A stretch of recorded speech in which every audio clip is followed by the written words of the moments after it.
Hello everyone, welcome back to my channel Ruchideep. कैसे हो आप लोग? आई होप आप सभी लोग बहुत अच्छे होंगे एंड मैं भी ठीक हूँ। और आज मैं रात से ही ब्लॉग स्टार्ट कर दी, मतलब कल जो ब्लॉग एंड किया था उसके बाद से ही स्टार्ट कर दी।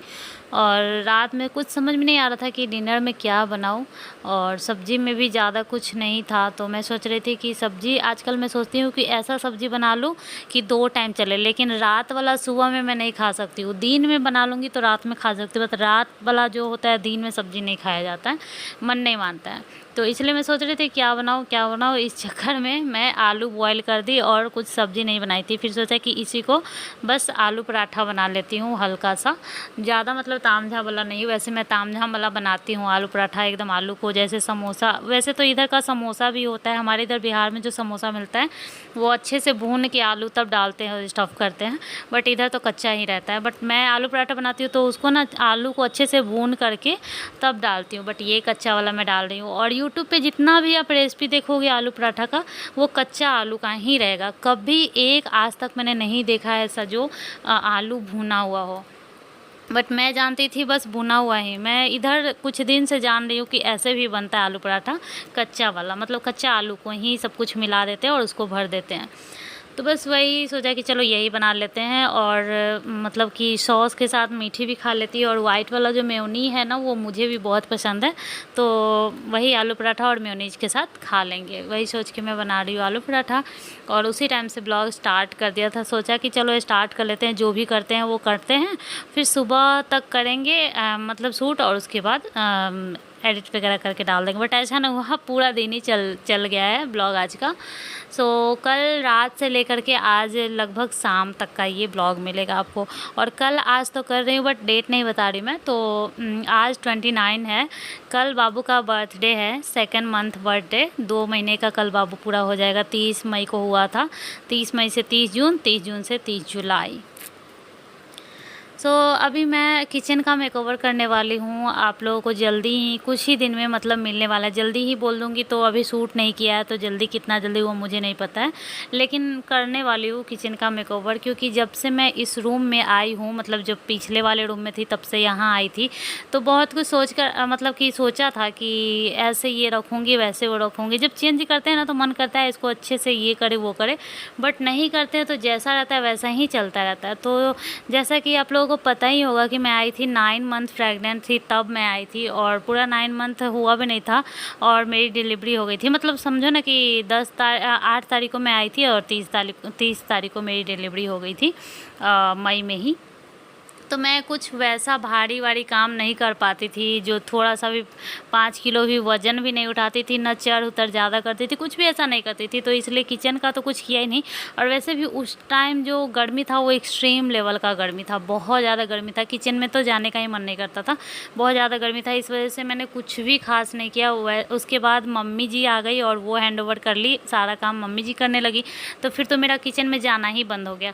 अभी मम्मी जी चली गई हैं और मैं फिर अपने हाथ में किचन को ले ली हूँ, बट जैसा था वैसा ही है। क्योंकि मम्मी जी के जाने के बाद एक दिन भी ऐसा मुझे टाइम नहीं मिला है कि मैं कुछ एक्स्ट्रा करूँ। मुझे लगता है कि बना करके खा लेती हूँ, वही मेरे लिए बहुत ज़्यादा हो जाता है। मम्मी जी के गए हुए आज 3 दिन हो गया है, और 3 दिन से बस ऐसा ही चल रहा है कि मुझे ऐसा लगता है कि खाना बना के मैं अपना खा लूँ, मतलब अपना जो भी होता है, बाबू का जो होता है सब कुछ करने के बाद, मीठी का जो होता है वो सब कुछ करने के बाद, मेरा नहाना पूजा करना ये सब कुछ करने के बाद मैं खा लूँ, उतना ही में मुझे लगता है कि मैंने जंग जीत लिया। और ये जो रहा किचन का मेकओवर या फिर रूम का मेकओवर, ये सब ना एक्स्ट्रा काम में आता है, ये सब मन से करते हैं, ये एक्स्ट्रा में आता है। बाकी जो डेली का है वो उसमें वो नहीं आता है। तो एक्स्ट्रा के लिए टाइम भी थोड़ा ज़्यादा होना चाहिए। किचन मेकओवर के लिए ना ही मेरे पास कोई हेल्प करने के लिए है, तो मैं सब कुछ मैं खुद करूँगी। मतलब एक एक डब्बा उतारूँगी या फिर जो भी साफ़ करूँगी, जो भी करूँगी, सजाऊँगी, सब मुझे खुद ही करना पड़ेगा। तो मन मेरा बहुत ज़्यादा है, 100 नहीं 200% मेरा मन कर रहा है कि ऐसा करूँ, पर मेरे से हो नहीं पाएगा, नहीं हो रहा है। यहाँ तक कि फ्रिज वगैरह भी साफ़ करना है वो भी नहीं मेरे से हो पा रहा है। तो बस मन का बात मन में ही है। और यहाँ मैं बना रही थी, उसके बाद आ गई है मीठी, वही खाने के लिए मैं तब तक दे रही हूँ उसको। पापा खिला देंगे, सॉस डाल के मैं दे दी कि तब तक ये खा लेगी, क्योंकि साथ साथ में हमारे साथ खाती है ना, तो मैं मतलब कि खा भी नहीं पाती है वो भी नहीं, और खाना भी ठंडा होते रहता है, मैं भी अच्छे से नहीं खा पाती हूँ। तो मैं खाती हूँ उससे पहले हमेशा मीठी को कोशिश करती हूँ कि उससे पहले इसका पेट भर दूँ, और उसके बाद भी थोड़ा बहुत अगर इसको भूख रहेगा तो 1-2 बार मेरे में हम लोग में से भी खा लेगी। हेलो गाइस, मैं सूरज, बाय। चल I love you mummy, bye. I love you बेटा, बाय बेटा।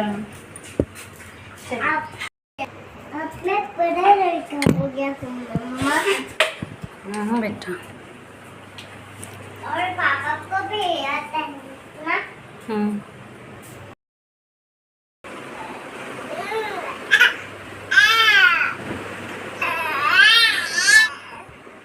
डिफ़िकल्ट टू हैंडल 2 किड्स यार। मैं तो बोल रही हूँ कम से कम बच्चे 6 साल के हो जाए पहला बच्चा, उसके बाद सेकंड बेबी करना, क्योंकि 2 बच्चे को संभालना बहुत ज़्यादा मुश्किल है। अभी मैं इतना जल्दी उसको रेडी की, और कोई भी चीज़ का क्लिप भी नहीं ले पाई हूँ, मतलब लंच वगैरह जो भी पैक करती हूँ इतना जल्दी मैं करती हूँ, क्योंकि एक तरफ उधर बनाती रहती हूँ, एक तरफ इसको रेडी करती रहती हूँ, एक तरफ लंच पैक करती हूँ। बहुत ज़्यादा ये हो जाता है, और फिर इतना सवेरे उठ भी नहीं पाती हूँ। नींद भी तो पूरा होना चाहिए यार, क्योंकि बॉडी इतना ज़्यादा थक जाता है। और उसके बाद जल्दी करते करते उसको नीचे छोड़ के 2 सीढ़ी उतर के फिर ऊपर आना, वेरी डिफ़िकल्ट। और इतना देर से ये खेल रहा था, और उसको नीचे छोड़ के जब ऊपर आ रही थी तो इसकी रोने की आवाज़ सुनी। तो इसको मैं रोने नहीं देती हूँ ज़्यादा, मतलब इसको रोने से मुझे बेचैनी होने लगती है, तो मैं रोने नहीं देती हूँ ज़्यादा, भले काम ना हो बट ये रोए ना फालतू का। तो बस एकदम जल्दी आने लगी, और अकेले घर में छोड़ के जाती हूँ तो थोड़ा डर भी लगता है। भले अभी छोटा है, अभी क्रॉलिंग नहीं करता है, इधर उधर नहीं जाता है, बेड पे ही रहता है, बट फिर भी। तो बस दौड़ती आई हूँ, और फिर इसको ले ली तो ये एकदम शांत हो गया मेरा बच्चा। देखो देखो आ गई।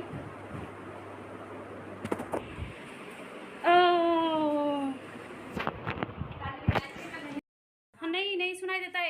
ये रूम बंद करके एसी चलाती हूँ ना, तो रूम बंद करके सोती हूँ, जिसकी वजह से नहीं सुनाई देता है।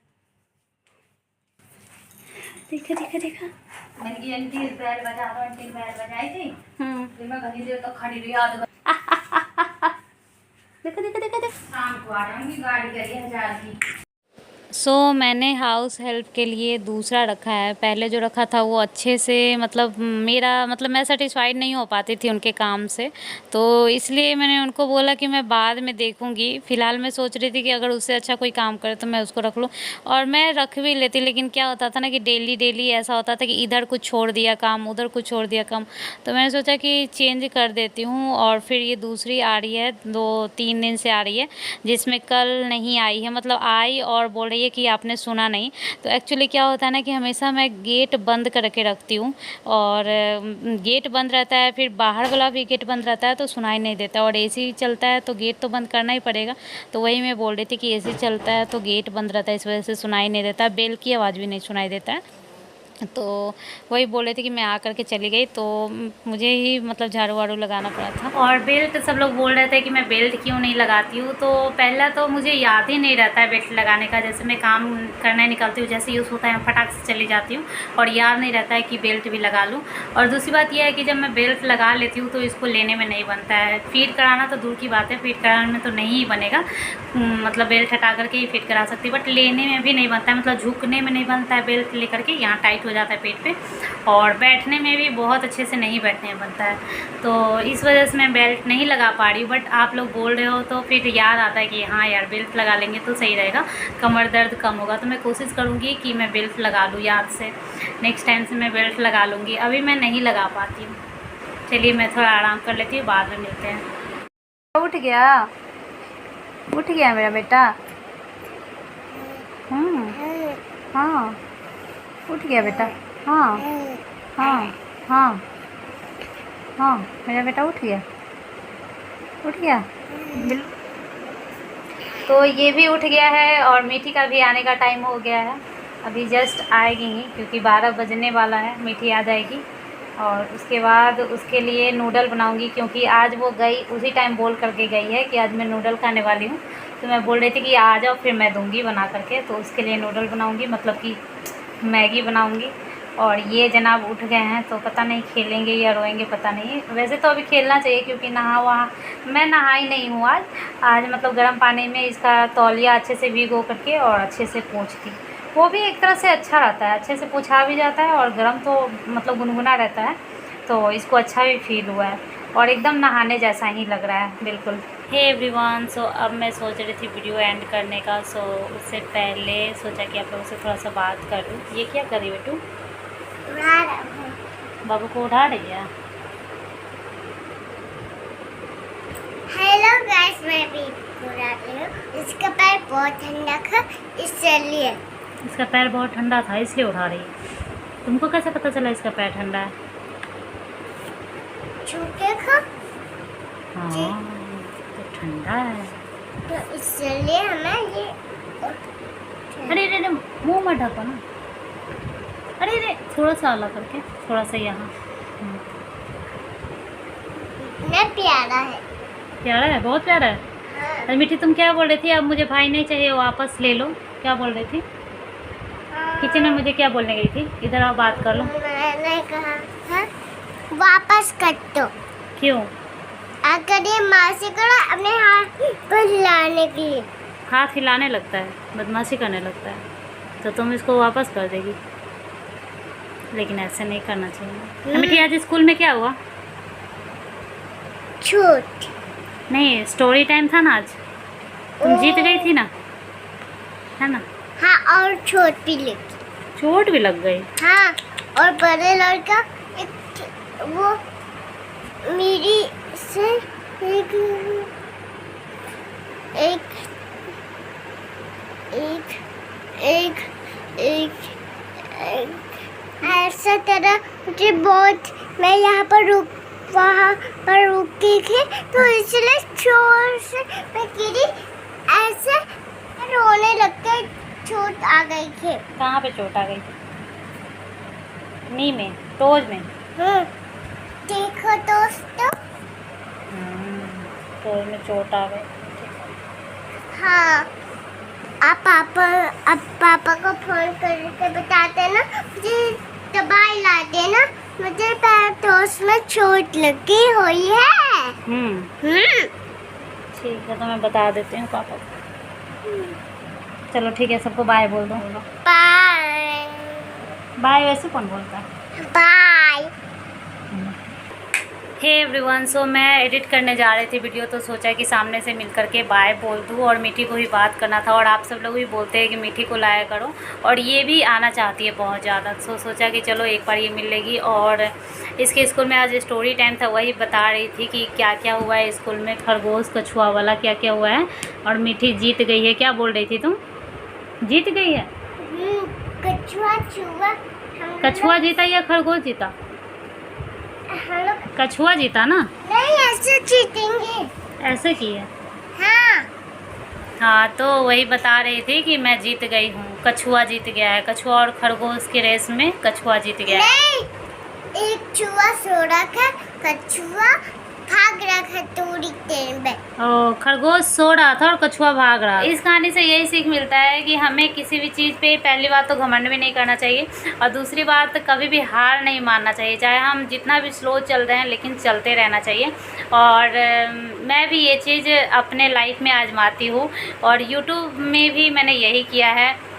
एकदम कछुआ के रेस में मैं चल रही हूँ। 3 साल से मैं यूट्यूब पे हूँ, बट अभी तक मुझे सक्सेस नहीं मिली है। मैं यही सोच के नहीं छोड़ रही यूट्यूब की, कभी ना कभी तो मतलब कि मिल जाएगी सक्सेस। और दूसरी बात ये कि मैं ये छोड़ दूँगी तो मैं अपना मेमोरी कहाँ कलेक्ट करके रखूँगी। एक तरह से ये पॉकेट है जिसमें हमारा सारा मेमोरी ऐड हो रहा है और हमेशा रहने वाला है। तो इस वजह से भी मैं हूँ, तो सक्सेस मिले या ना मिले, बट यहाँ पे रहना, यूट्यूब पे रहना मुझे अच्छा लगता है। तो इस बेटा नहीं ऐसे नहीं कहते। सो इस वजह से भी हूँ। तो बस ये कहानी तो सभी लोग जानते होंगे।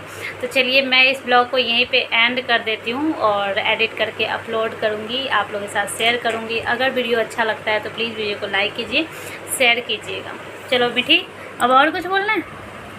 क्या बोलना था? चूहा तेज भागता था और चूहा सो जाता है, उससे भागने का रास्ता मिल गया। वो उस चूहा पेड़ के वो कुर्सी की वो पेड़ सोच रहा था। अच्छा ठीक है, चलो बाय बोलो। कछुआ भागते